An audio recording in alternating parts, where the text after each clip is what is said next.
my cutest little chickoos. I hope that everyone who is watching this video is doing perfectly good and fine, and if you're not, please calm down. Everything is going to fall at its own place, so don't worry, okay? And I welcome you all to score 99% in 99 days. Today we are going to continue with the chapter that is Heredity, and I'm going to complete this chapter. Specific focus would be on Monohybrid and Dihybrid Cross, but apart from that we will be talking about the blood groups, the sex determination and stuff like that, the earlobe thingy. Everything will be covered today itself, okay? So don't need to worry. Let's get started with a question. Or not a question, but a topic that is interesting. How do you think traits are expressed? How do you think characters, basically, it is expressed? And for that, I need your attention. So we say DNA is the one that decides everything in our body. DNA is the one that decides this. Why do we say that? Why do we say that? Basically, the DNA that you have certain segments, okay? Certain regions which you call as, which you will be calling as, oh, why is it not working? What will you call it? You will call them as genes. Now genes, no, they are the ones which would be coding for protein. For example, I say protein A. This protein A could be an enzyme or could be anything else. If it's an enzyme, it might be helping in the conversion of A thingy to B thingy. And this B thing might be responsible for the height.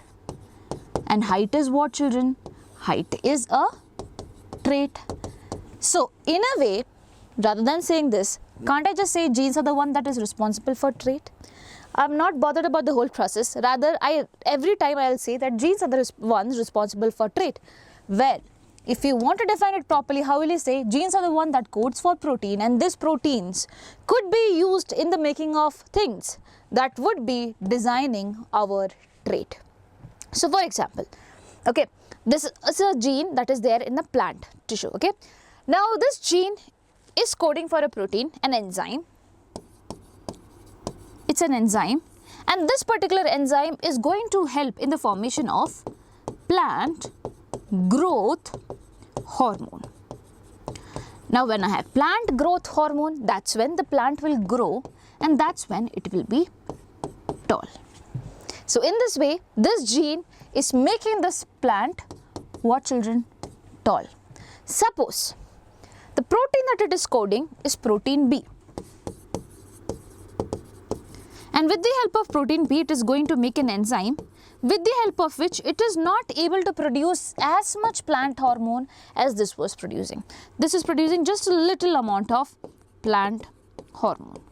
Now this little amount of plant hormone would not make the plant tall, instead might make it just dwarf, does not allow the growth very much, okay, does not favor the growth, which is why it stays dwarf. You get it? So this is how protein A and protein B and everything works. This is how different genes also work. Okay, you would be having different gene B for this particular protein. You might have gene A for this particular protein. Okay, this is how the traits are expressed, my dear children. Okay, if there is a gene which will code for protein, it will express itself. Okay, suppose you have two alleles. You have two alleles. I told you different varieties of genes, what do you call it? You call them alleles. So there is allele 1 and there is allele 2. So allele 2 is going to code for protein A, and allele 1 is going to code for protein B. Now protein A is the one which will be coding for more amount of plant hormones, whereas this will is the one that will be coding for less amount of plant hormones. If there is an allele that is coding for more, obviously this particular trait will be expressed in that particular organism. Okay, so this is the type. For example, in this chromosome there is capital T and this is small t. So this capital T was making protein A, and which was helping in the making of more plant hormones. Over here you have allele T, which is going to code for protein B, which is making less plant hormone. So since it is making more, obviously it will get expressed, which is why we say it is dominant over the other one. This is how the dominant and the recessive concept come. So if you have not watched the previous video, I will request you to go watch it and then come for this, because I cleared all the basics out there.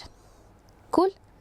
Fine. So this particular thing is on one chromosome. Similarly, you might have one more chromosome. At the same location, you will be having a gene just like this. Cool? Now, if you want to take a screenshot of this, you can take screenshot. I'll move. Now, over here, so in your textbook, it is written like this. Plant height depends on the amount of particular plant hormone. Okay, it is dependent on plant hormone. Now, the amount of the plant hormone instead will be dependent on the efficiency of the process of making it, right? Consider now an enzyme that is important for this process. If this enzyme works efficiently, a lot of hormone will be made and the plant will be tall. So, what is this enzyme? This enzyme is basically protein. If the protein is produced way too much, then everything works. So, if the gene for that enzyme has an alteration that makes the enzyme less efficient, the amount of hormone will be less and the plant will be short. Thus, genes control characteristics or traits. Genes are the ones that will control the character or traits. That is gone, which is why I told you to take a screenshot. Works. Now, we learned about the Mendel's findings. Mendel was saying that every trait that we have in our body, whether it be height, color of a hair, everything is controlled by genes. Basically not genes, he said factors. Okay, he called these genes as factors. And these factors are something that is inherited. Okay, factors are something that can be inherited from parents to offspring. Now, he said that genes basically come in different varieties. I told you right now, right? For example, in height, you have different things. One can be tall, one can be dwarf. Now, for tall, there should be one allele, one gene. For example, capital T. Another one, this will be for dwarf, this will be small t. So, if you see, there are varieties of genes also, and what do you call it? You call them alleles. Now, he said in the alleles also, there will be one that will be dominant and there will be one that will be recessive. The dominant one will always appear itself, will always show itself if it's there. If this allele is there, for example, capital T is there in one particular area, it will be expressive over the small t. Hence, I will say it can be expressed anytime. It can be expressed anytime. But on the other hand, if you talk about the small t over here, it cannot be expressed like that. For small t to express itself, for a recessive character to express itself, what should it do? Basically, if this is a chromosome, a pair of chromosome, if you here it's T, here it's small t, there is no one dominant. There is no one dominant. At this point of time only it will show its effect, that is dwarfness. Okay, and basically what do you call this condition? You call this condition as homozygous condition, where both of them are similar. Okay, so recessive alleles show its character only during homozygous condition, where both of them are same. This is heterozygous condition, where because one is capital T, another one is small t. Now, this is heterozygous tall. This is heterozygous tall. Now, if you want to have homozygous tall, what do you need? Both of them should be capital T, capital T. This becomes homozygous tall.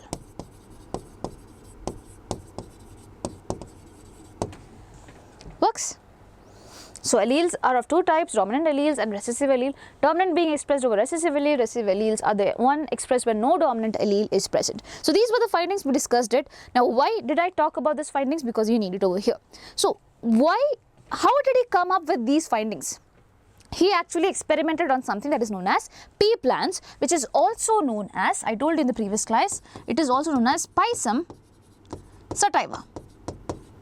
Okay, and let's answer the question as to why did he exactly pick pea plants for his experiments. So that is one more question that comes in boards. What was very special about pea plants? Why did he choose pea plants for his experiment? The reason he chose pea plant was the pea plants were simple to grow and keep up with. So if something is very easy to grow, why not do a test on that, do a research on that? Second thing, it has large number of characters which are distinct and contrasting. So there are characters, for example, when I say about the shape of the seed, one is round, other one is wrinkled. I can clearly see round and wrinkled. So these are characters that I'm clearly seeing, and these are what? The shape. This is the shape. Similarly, I could have different character also. For example, seed color was there, seed coat color was there, pod shape was there. Pod shape as in the covering of the pea, no?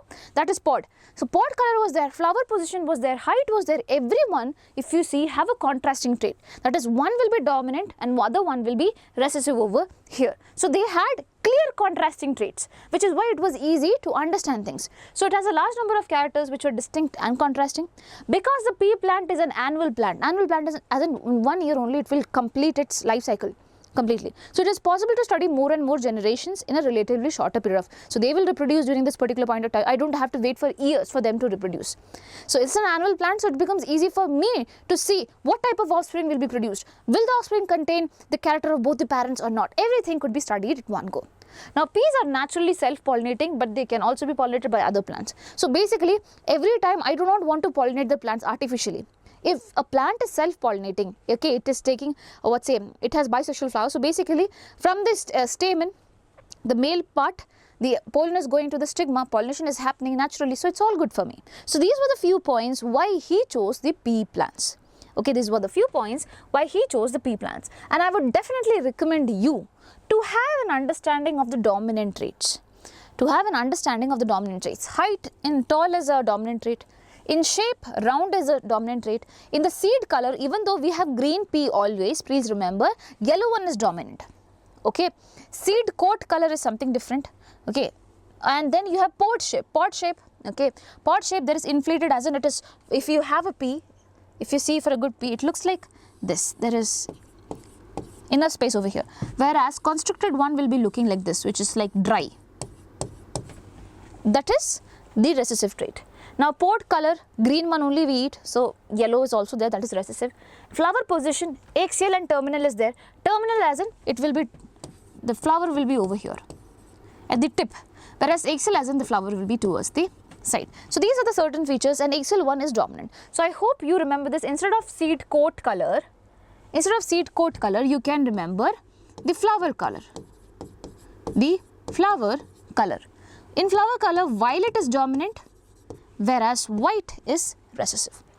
So these are 1, 2, 3, 4, 5, 6, 7 pair of contrasting traits that you have, children. Please don't go and muck up, okay? Just see the pea and just try to analyze by yourself. You will always take a pea that is green in color, okay? You'll always take a pea that is green in color, but inside you definitely find green color peas, but actually the dominant one is the yellow ones. You usually do not find it. Okay, so certain things like that, if you remember, it will be really good for you. Now we have to understand 3 different scenarios to understand the monohybrid cross in general. Monohybrid cross as in, you're just talking about one trait. You're not talking about multiple traits, you're talking about one trait, and that one trait over here is height. Okay, nothing else. So when I'm studying one particular trait, I call it a monohybrid cross. So listen to me carefully. This is the basic. So how do you get the chromosome? Whenever I write chromosome like this, how do you get it? So basically, when we say that sexual reproduction is happening, gametes comes and fuses. The gamete, they come and fuse. And in a body, for example, in human body itself, you think like this. We have 23 pair of chromosome. So one pair is like this, another pair is like this, another pair is like this. Okay, we have 23 of them like that. Now from each pair, what happens is that whenever you have to form a gamete, you cannot send the 23 pair of chromosome into a gamete. If you send 23 pair of chromosome from in one person, okay, for example, the sperm carries 23 pair of chromosome and the female ovum carries 23 pair of chromosome, together it will be huge number. Okay, 23 pair of chromosome as in 46 number of chromosome from mother, and the father is 92 number of chromosome. We do not want that. The normal chromosome number in our cell is 46. We just want to maintain that 46. So for that, what we have to do, when we form the gamete, why not make the number of chromosome half? Make the number of chromosome half. So instead of sending 46 chromosome, let's send 23 chromosome from one end. So the father will bring 23 chromosome, mother will also bring 23 chromosome. Together when it comes, it becomes 46. So everything is cool. So how can you half it? Basically, you have a pair of chromosome, right? From a pair of chromosome, you will take one chromosome in a gamete. So from this team A, there will be either one. Either it can be this, either it can be this. You can count it over here. Similarly, from team B, either this or this. This is a very random process that happens. So from every team or every pair, you get one chromosome. And when you are getting one chromosome, only one chromosome, that means you are getting 23. Half of 46 is 23. Right? Now this 23 and the mother's 23 come and becomes 46. So we have to have, so one chromosome is going to come from the female, okay, in the egg. One chromosome will come in the sperm from the male. So suppose this is capital T coming from the female and small t coming from the male. In the gamete, it will form a pair, and what will the pair contain? Capital T, small t. Now capital T is over here, capital T is over here, that means it's a dominant trait. Whenever capital letter is there, there's a dominant trait. It will show its effect. What will be the phenotype of this particular organism? Phenotype as in physical character. What will be the physical character of this particular organism? T is dominant and T stands for tall, so this will be tall. What is the genotype? That is a genetic makeup. Genetic makeup is capital T, small t. This is something that we cannot see. tall phenotypic character we can see. This we cannot see. So this can be one scenario. Second scenario is when you have capital T coming from female and capital T coming from male also. In that case, it becomes like this. What do you call this condition where there is one capital T, one small t? Both of them, they are not same. They are not same. You call this condition as heterozygous condition. Heterozygous condition. And you put a term tall over here. This is heterozygous tall because this is obviously tall and it heterozygous tall. Then what do you mean by homozygous tall? Homozygous tall looks like this, where both are capital T. So it will be homozygous tall. Works? Now, the next scenario, small t. This will be what? Is it homozygous or heterozygous? It will be homozygous. But homozygous what? Tall? No, it is not tall. There's two recessive character over here. That means allele over here. That means it is going to be dwarf. So homozygous dwarf or homozygous short. That will be the thing. So these are the three scenarios that you get. I hope now you know how we have a pair of chromosome. So we have a pair of chromosome where one chromosome is contributed from our father, the other chromosome is contributed from our mother. Okay, cool. Now let's start the monohybrid cross. So in monohybrid cross, I have the mother who have a pair of chromosome. I have a father who have a pair of chromosome. So what is a pair of chromosome? Capital T, and here it is small t. Whenever you have homozygous conditions like this, no, you call this as pure tall and you call this as pure dwarf. Always remember, you use the word pure whenever it is homozygous, whenever they are same. Now tell me the gametes that can be formed. In the gamete, either this chromosome can go, either this chromosome can go. Anyway, it will be capital T only. Similarly, from here also you will either get this, anyway it will be small t. So this might be the scenario that you get, right? Now you have to fuse. So you have to write parents, gametes, and then you have to write. So parents, you just don't make the chromosome. Instead, you can just write parents, capital T, small t, and then gametes you write like this, okay? And then comes the first generation. When you fuse them, you get the first generation. Now, this gamete can fuse with this gamete. Can they both fuse? No, children, they are eggs only. Egg will fuse with a sperm. So basically this fuses with that. So you get capital T, small t. Now this fuses with this. Again you get capital T, small t. This fuses with this. You get capital T, small t. This fuses with this. Again you get capital T, small t. All of them, if you say, they are capital T, small t only. What is the genotype of all of them, children? They are all heterozygous tall. That is capital T, small t. This is the thing. What is the phenotype? How do they look? They are tall because there is a allele, dominant allele over here. Got it? So in F1 generation, all of them are tall. So you saw this. So all the plants will be tall as there is a dominant allele, capital T, to mask the effect of the recessive allele. Now there is a problem, and the problem was seen by Mendel. So all the plants in F1 generation, that is the filial 1 generation, first generation, are definitely tall. But are they pure breed? How will I confirm their genotype? Are they pure breed as in, we do not know. We have not seen the genotype. The genetic makeup we do not know. We just know the appearance. And for appearance, we see that all of them are tall. Now Mendel was like, how will I understand? Tall can be both, right? Tall can be like this, where it's a pure breed. Or it can be like this also, because this is dominant over this. So how will I understand whether it's this tall or that tall? Now that was the second question. So he thought, let me do one thing. I will breed both of them.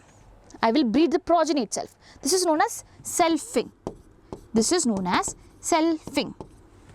Okay, where I am going to breed this. What will happen, ma'am, if I breed this? Basically, you only think. If I am breeding these type of plants, okay, capital T, whatever gametes I will be getting, it will be capital T only, right? And however I fuse, all of them will be tall.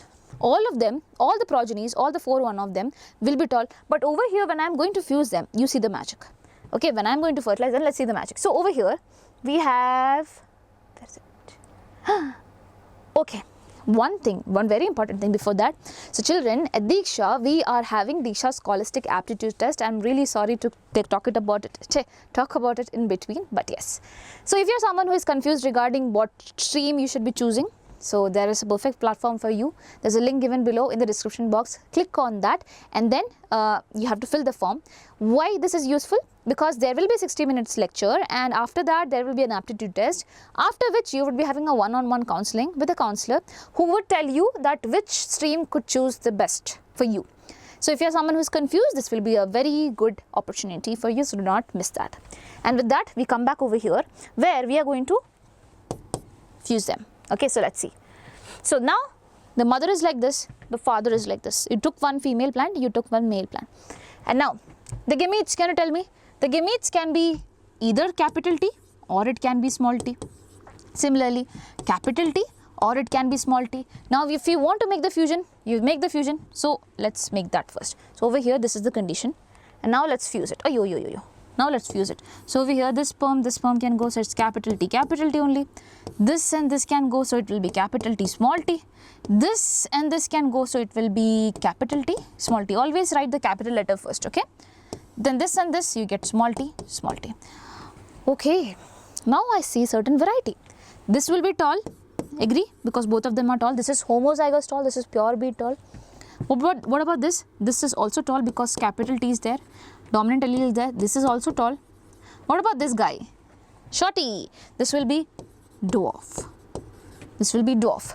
So phenotype of this generation is what? 3 is tall, 1 is dwarf. So if you are asked about phenotypic ratio, if you are asked about the phenotypic ratio, how will you say? I will say 3 of them are tall and 1 of them are dwarf. So 3 of them are tall and 1 of them are dwarf. So what is the ratio, my dear children? 3:1. The ratio will be 3:1. What is this ratio? This is phenotypic, physical appearance. Okay. Now if you are asked, what is the genotype? So I see there is one that is capital T, capital T. There are 2 which is capital T, small t. There is one that is small t, small t. So genotype is 1:2:1. So how will I write the ratio? Genotypic ratio, if I have to write, I write like this. 1 that is capital T, 2 that is capital T, small t, and 1 that is small t, small t. Got it? This is the genotypic ratio of monohybrid cross, and this is F2 generation, my dear children. This is second generation. First generation you got them, then you did selfing, then you got them. So this is how it looks, and I have here properly written, so you don't have to worry. So this is the phenotype. 3 of them are tall, 1 is dwarf. Phenotypic ratio is 3:1. Please mention what is 3. So in bracket you can write 3 tall and then 1 dwarf. This is the phenotypic ratio. Talking about the genotypic ratio, you see over here, genotype you have this, this and this. How many of this are there? 2. So I will say 1:2:1. Again, please mention in the exam. This flow has to be maintained. So this is how he did the monohybrid cross. And what was I saying? I wanted to find out what type of tall it was. When I got to see that this recessive character is now seen, okay, I saw it in parent, but I didn't see in F1 generation. F1 generation, none of them were dwarf. Even though I had tall parent and dwarf parent, I mated it, but still I didn't find any dwarf progenies. But here I am able to find it in the second generation. Okay, so this is something different. If I would have crossed capital T and capital T, things might have been different. Okay, things might have been different. I will say how it is different. Even though I showed you, I will tell you once more. This is capital T. The gametes will be always capital T. Here also it will be capital T. Whatever you do, children, you will be getting capital T. All 4 of them will be tall only. So when I am able to see the progeny that is being produced, 3 of them are tall and 1 is dwarf, that means the genotype of the F1 progeny was not this. If it was this, all of them would have been tall. It is this, which is why 1 is dwarf. Okay, so the genotype of F1 generation, how did he confirm? It was this, by doing this experiment, by doing one more generation. I hope that is clear. And with this, he said that Mendel's postulate, he gave the Mendel's postulate. To explain the experiment, he said that each character is controlled by a pair of factors. I told you, during gamete formation, the paired factors got segregated. So each character is controlled by a pair of factor. So this is a pair, this is a pair of what's a chromosome, and if I say pair of factors, then these are the pair of factors. It can be same, it can be different, either way. So these are the pair of factors. So each character, that is for example height, is controlled by a pair of factor. Now during gamete formation, the paired factors got segregated and moved to different gametes. So when gametes are being formed, these paired characters or paired factors are moved, not characters, please forgive me, okay. These paired factors move away from each other and will be getting into a gamete. So over here I have capital T, over here I have small t. What do you call this separation as? You call this as segregation. Please use the term. So during gamete formation, whenever they have to form the gametes, the paired factors which are there, they get segregated and move to different gametes. Now when these gametes fuse together, they fuse together. For example, I got one gamete from here. Similarly, from another parent I am getting small t. This is capital T and small t. So these factors, when they fuse, these gametes, when they fuse together, what happens, children? They are restoring the paired state again. So again I am getting the paired state back, where one is capital T and the other one will be small t. Again I am making a pair. So first you have a pair, you segregate it, and then again you form a pair with the help of this. Cool? Now in homozygous condition, two factors of a character are the same. In homozygous condition, I will say two factors of a character are the same. So homozygous, as I told you, this is homozygous. This is also homozygous. And I see the two factors of a character are same over here. In heterozygous condition, only one factor shows its character. In heterozygous condition, as in this, here only one factor shows its character, and that is tallness. And it is known as dominant factor, and the other one is recessive. So please don't use the term genes whenever you talk about Mendel, because Mendel did not actually find out the genes. Okay, he was just talking about the factors. Cool. So these were the postulates, and then came the this thing also, the laws also, about which we would be talking about. But before that, I want you to pause this video and try this question. There's a question that is, I am having violet and white flowers. Okay, I am breeding them, and I am getting violet progenies over here in F1 generation. What will be the genotype of this violet progeny?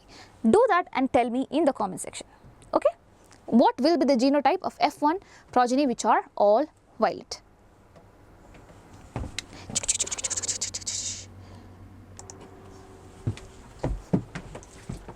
Okay, so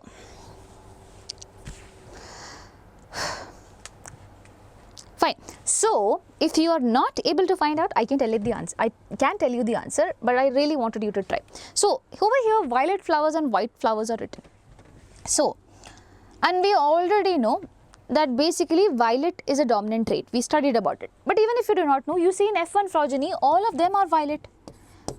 If in F1 progeny, all of them are violet, then violet is a dominant trait, which is why it is getting expressed. The recessive trait is not getting expressed in F1. Remember, when tall and dwarf plants were fused, only tall plants were visible because tallness was the dominant trait over there. So over here, I have violet flowers. So that means I can put it as capital V, capital V. White flowers will be small v, okay. Now if you want to make gametes, it can be capital V, and it can be small v over here. Fine. Now what I am going to do, I am going to fuse them. So let's see. This goes with this, I get capital V, small v. If this goes with this, again I get capital V, small v. This goes with this, again I get capital V, small v. This goes with this, again I get capital V, small v. So all of them, capital V is there, so it will be dominating. So what will be the genotype of F1 generation children? All of them children are capital V, small v. Now over here in F2 generation, you are saying you get 705 violet flowers and white flowers as 224. That is almost 3:1 ratio. So whenever this type of number comes, whenever they say that, for example, 705 were tall plants and 224 or something around that is dwarf plants, just understand you are saying that tall is dominant. Okay, so in the question, if the opposite is mentioned, for example, in the question, the opposite is mentioned, like 704 are dwarf plants and 204 are tall plants. please do not go with the notion that tall is always dominant. No, over here you see 704 is dwarf. That means dwarfness is the dominant trait. So you have to use your brain then. Whichever character you see in big number, that will be the dominant trait. Okay, according to the questions that could be given to you. So I hope you understand the fact. Now F2 progeny you will get when you cross both of them. Cool? Works? Chalo. Now, the laws of inheritance which were put down by Mendel after the monohybrid cross were these things. So if there are two alleles coding for the same trait, for example capital T, small t coding for the same trait, that is height, and if one is dominant over the other allele, then it will show up in the organism while the other won't.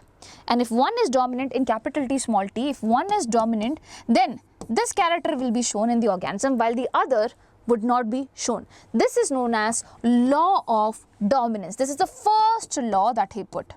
So in a pair of contrasting factors, or basically you can say if there are two alleles, and two alleles are coding for basically a trait, and if one is dominant over the other allele, okay, this character, that allele's trait will be shown in that particular generation. This is known as law of dominance. Now the next law is something that we have already done. When an organism makes gametes, when an organism is making gamete, each gamete receives just one gene copy or one allele which is selected randomly. This is known as law of segregation. So when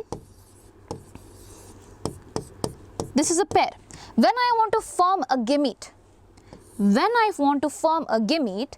when an organism makes a gamete, each gamete receives just one gene copy. One gene copy, as in this is a gene copy, this is a gene copy. It will receive either this or either this. For example, this is a disease. And this process is random. It can happen, anything can go. Either this can go or probably this can go. This is known as law of segregation. But anyway, they have to segregate. Both of them would not be coming. Only one gene copy will be coming. So when an organism makes gametes, each gamete receives just one gene copy which is selected randomly. And this is known as law of segregation, which is the second law put down by Mendel. Now there are in total 3 laws. So for understanding the third law, we have to go ahead with dihybrid cross. Okay, so we're done with monohybrid cross where we have 2 laws, law of dominance and law of segregation, and with this information and a newer information, we are going to make the third law. So let's talk about dihybrid cross, where we have to talk about 2 traits at the same time. Now it might be seeming to be confusing for you, but I'll tell you it's very, very easy. You just have to listen to me very carefully. Okay, so this time I am going to take 2 things. One will be the shape of the seed, and the other one will be the color of the seed. In shape, I have 2 shapes. One is round and the other one is wrinkled. In color, I have 2 again. One is yellow and the other one is green. Over here, round is dominant and yellow is dominant. Over here, wrinkled and green is recessive. Okay, I already know it. Now, I take the parents, and parents are always pure breed. The one parent that I'll take first will be pure breed. So pure breed round means it should be capital R, capital R. This is pure breed round. And pure breed, what's a yellow should be capital Y, capital Y. So over here I am taking 2 characters at the same time, which is why I am writing like this. Similarly, over here I am taking wrinkled green. This parent is wrinkled green. So wrinkled green as in it should be small r, small r. Green as in it should be small y, small y. This is what? Round yellow. So I am taking pure breed dominant round yellow, and I am taking what's a wrinkled green. So one character is this, one character is this, one character is this, one character is this. Now I have to form gametes, and you might be confused in this. So here is a little bit of help. So there is a pair of chromosome, there is another pair of chromosome like this. On one pair you have capital R, another one you have capital Y, capital Y. Here also,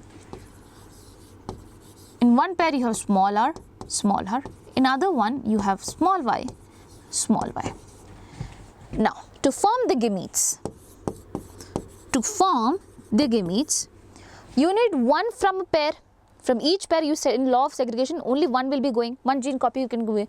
Either this can go or this can go. Suppose this is going, so I'll write capital R. Either way, whatever I do, it will be capital R only. Similarly, from here also, whatever I do, even this chromosome come, it will be capital Y only. So can I write the gamete will be capital R, capital Y? That means this chromosome will be coming from there and this chromosome will be coming from that end. Okay. Similarly, from that side also, even if this comes or this comes or this comes or this comes, I would be having small r, small y. So that means basically small r, small y is coming from this parent. Now it's what? You have to fuse them. F1 generation, how will it be? When this gamete fuses with this gamete, you might have 4 of them, okay, I have just made 1. Similarly, you will have 4. One will go with this, one will go with this, one will go with this, one will go with this. So here 4 of them. I am not making 4 because all of the progenies will be same only. So when I fuse them, these gametes come together, right? The chromosome will make a pair again. So how will it look, children? Capital R, small r, capital Y, small y. That means capital R over here, small r over here. Capital Y over here, small y over here. So you get what? Capital R, small r, capital Y, small y. This will be the F1 progeny. So F1 generation, what is the phenotype, children? How do they look? Capital R, small r is there, capital Y, small y is there. Capital R will be dominating this. So this will be obviously round. Capital Y will be dominating this. So it will be yellow. So all of them are round and yellow. But are they pure breed like them? Are they homozygous like them? No, they would be heterozygous. Capital R, small r, capital Y, small y. They will be heterozygous. Again, Mendel was like, how will I come to know whether it is heterozygous or it is homozygous like this? Have to make a copy again. But before that, I want you to just go through this once. So you have round yellow, both of them dominant. Both of them, always remember, there are 2 chromosomes. A pair of chromosome for a trait. So there will be always 2 of them over here for one character. Similarly, one character. Similarly, one character. Okay, and always remember this picture also. It will be easy for you to remember. In a pair, 1 chromosome can come. In a pair, 1 chromosome can come. So over here, whatever you do, you get RY only as a combination. Here also small RY as a combination. When you bring them together, you get this as a combination. So now you have capital R, small r, capital Y, small y as a thing. And you have to fuse them. And how will you fuse them? Chalo. I want you to forget this image as of now, but okay, since it is there, let it be there. So now the parent will be round and yellow, and again round and yellow, okay, but round and yellow like this. Now tell me the chromosomes. One will be capital R, other will be small r. One will be capital Y, another will be small y. Okay. Similarly here also, one will be capital R, other will be small r. One will be capital Y, another will be small y. Now, this is the time where you have to use your cute little brains. Chalo, let's make gametes. So gamete will have one among this. Suppose capital R is coming, and from here suppose capital Y is coming. So this is a gamete. Okay. So these 2 guys have come once, one and this. Now suppose capital R is coming from this team and small y is coming from this team. Okay. Now the next type of gametes. What happens is that small r can come with big Y. From this team, small r is coming. From this team, big Y is coming. Similarly, small r can come with small y also. Agree? So how many type of gametes am I forming, children? 1, 2, 3, 4 gametes I am forming. Similarly, over here also I will get the same thing.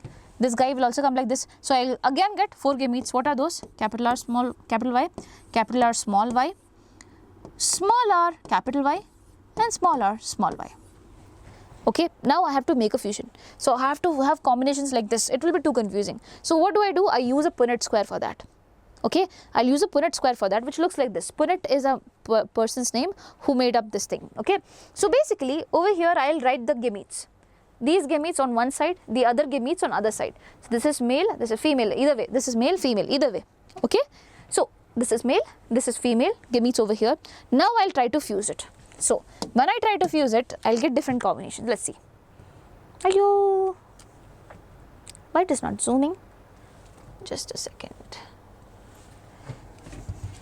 Okay. This guy fuses with this, capital R, capital R, capital Y, capital Y. This fuses with this, capital R, small r, capital Y, capital Y. This fuses with this, capital R, capital R, capital Y, small y. This fuses with this, capital R, small r, capital Y, small y. In this format, you have to fuse all of them. This fuse with this fuse with this fuse with this with this. You make a format like this, you will get all of them. In exam, they never ask ask you to make this thing. They'll ask you just one thing, that is, what will be the phenotypic ratio of F2 generation? So these organisms, these plants that you see are F2 generation plants. Okay, the products that you see are F2 generation plants. What will be the phenotypic ratio? Phenotypic as in, how do they look? What are the different varieties that you could find? So phenotypic ratio is very easy for you to remember. 9:3:3:1. Please remember. 9:3:3:1. Ma'am, how many of them are 9? What are the 9 ones? How do they look? Always remember, the dominant character comes with 9. Okay, so round and yellow are the ones which are 9 in number. Okay, and the recessive ones will be wrinkled and green. So over here, the first one over here will be wrinkled and green. So 1 goes for this, the highest number goes for the dominant ones. Now 3, 3. These are the new combinations that you found, which was not found in the parental generation. So suppose round and green seed. You cannot put round and wrinkled. Both are same character only, but like characters, separate varieties. So you cannot put them together. A plant cannot be both tall and dwarf, right? Similarly, it cannot be both round and wrinkled. So basically, what do you say? Round and green is a combination. Wrinkled and yellow will be the new combination. So this could be round and green, right? A new combination. And this could be round. Sorry. It will be wrinkled and yellow. It will be wrinkled and yellow. You would never be asked for the genotypic ratio, you will be asked for the phenotypic ratio, and you have to remember this 9:3:3:1. Children, if you are aware of this concept, how they are segregating from each pair and stuff like that, if you are messing up in the gametes, you won't be able to form this. If you are messing up in the gametes, you won't be able to form it. And I'm saying until now the dihybrid cross was not asked like this, but what if they ask? So be prepared for that as well. Be prepared for this as well. Okay, so you have to know how to make this. I hope you understood this. If you have not understood this, pause the video, go back and just go through it once more. You will understand, that's my guarantee. From every pair, only one chromosome will be coming in the gamete. Remember that always. 9:3:3:1, 9 goes for the highest one, dominant one, 1 goes for the recessive one, and 3:3 is a new combination that you could find. Works? Chalo. And this is something that I have. If you want to read, you can read it. Okay, you will get it in the PDF. Chalo. And now comes the next law that he put down on the basis of this, which was Mendel's third law. Is law of independent assortment, which states that alleles for one gene sort into gametes independently of alleles of another gene. Didn't understand anything? That means alleles of one gene as in, this is the gene for what? The shape. This is the gene for color. Now alleles, basically these guys, of one gene, alleles of one gene, that is this, will be separating from the alleles of another gene independently. That is, from this guy, from both of them, either capital R can come, either small r can come. And from this, either this can come, this can come. It cannot always say that capital R will always go with capital Y. No. From this pair, any of them can come. From this pair, any of them can come. So this is independently assorting into the gametes. When the gametes are formed, independently they are coming. This can go with this also. Mendel's third law is in law of independent assortment, which states that alleles for one gene, this is one gene or basically one character, sort into gametes, goes into gametes, okay, independently of the alleles of another gene. Cool, they are not together. If they are together, then always the plants which were round should be yellow in color. But this is not what I found. I found that there were new character also, round and green, wrinkled and yellow. So this is something new. That means they were independently assorting. Cool. With this, we complete the Mendel's law of inheritance as well. Children, now you should be really happy. We are almost ending the chapter.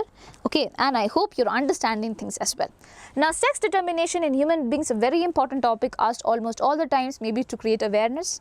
Okay, so the 23rd chromosome, we have 22 pair of chromosomes. Okay, we have how many pair of chromosomes? We have 23 pair of chromosomes, 23 pair of chromosomes, making a 46 number of chromosome in general. Now, 23 pair, out of that, 22 pair are known as autosomes, which is responsible for all the other character. The 23rd pair children, it is a pair of sex chromosomes. It is a pair of sex chromosomes. This is a pair, right? It can be either XX, both of them can be same, or it can be X and Y. Always remember the Y, you should not be writing like this. Why did I do this? Wait. Y should be in capital. Always remember Y chromosome is smaller in size. It is what? Smaller in size. You should be knowing that. So this is the chromosome.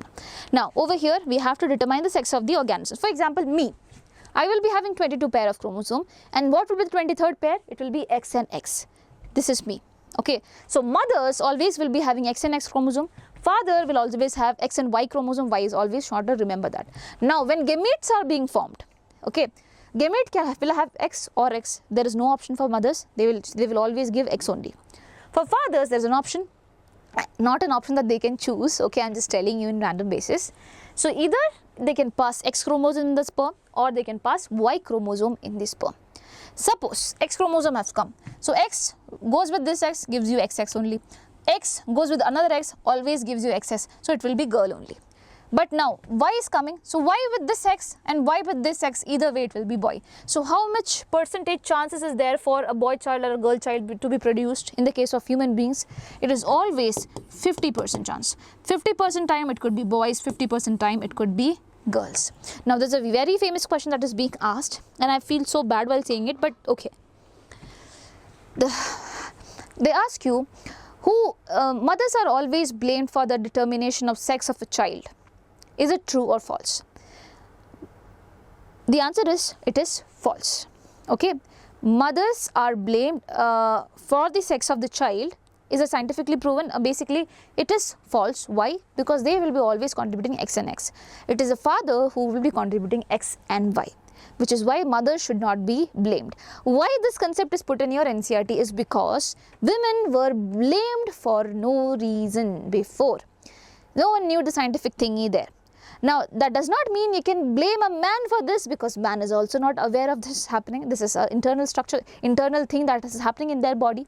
No one should be blamed. But scientifically, if we see, it is the man that contributes two type of chromosome.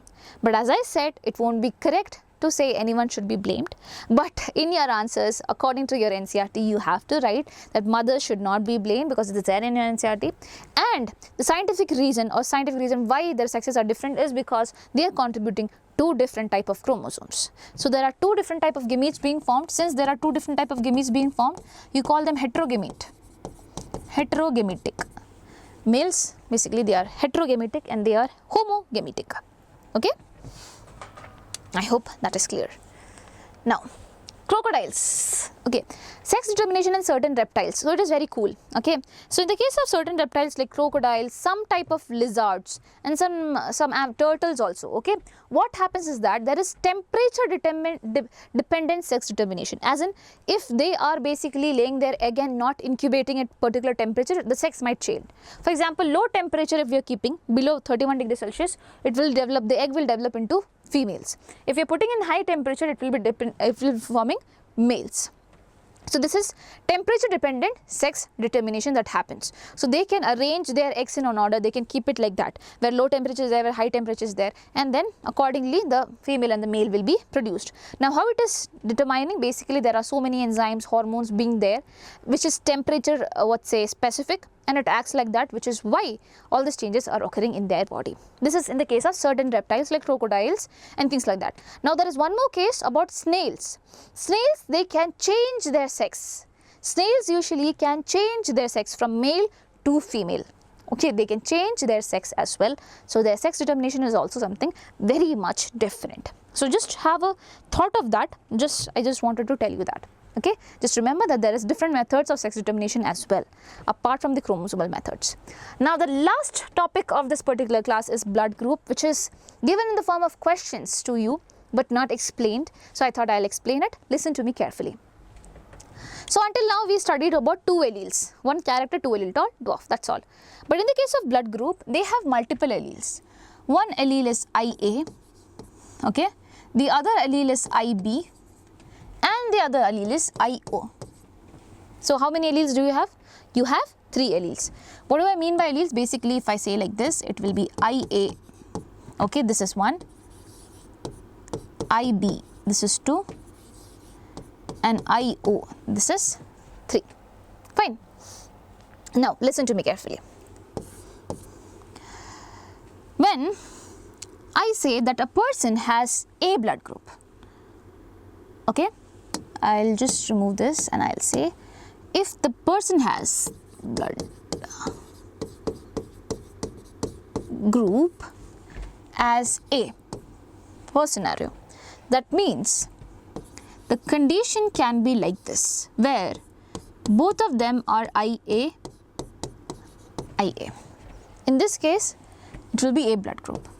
Second scenario can be like this, where one chromosome can contain IA and the other chromosome can contain IO.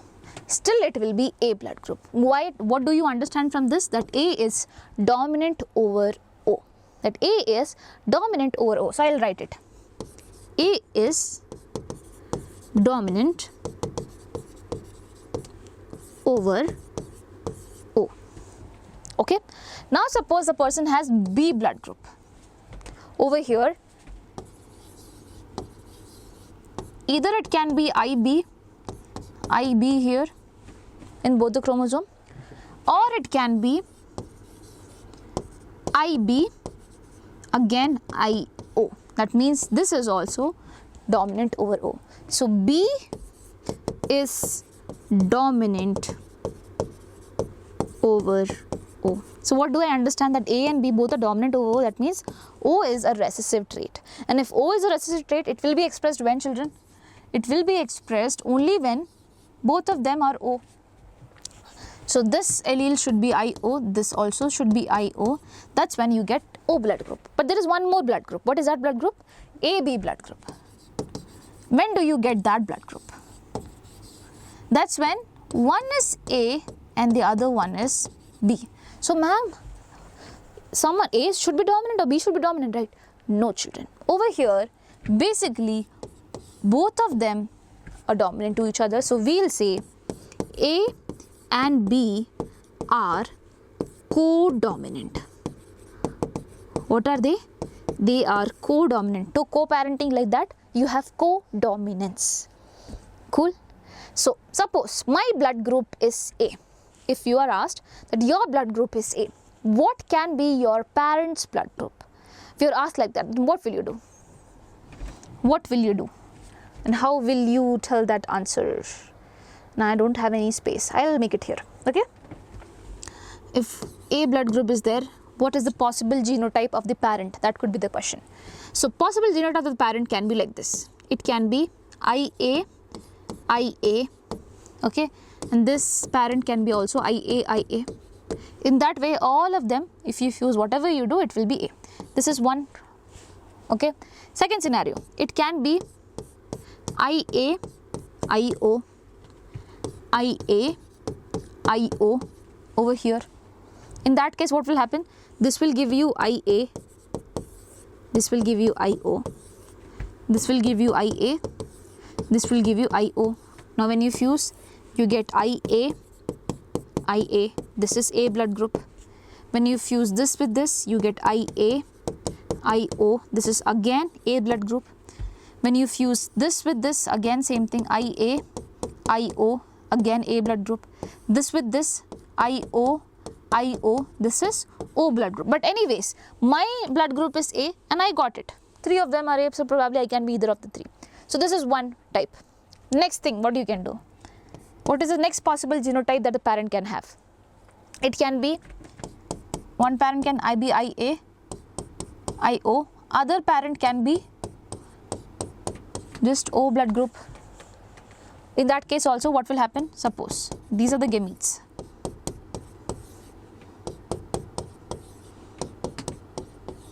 Now I have to fuse. This goes with this, I get IA, IO, this is A blood group.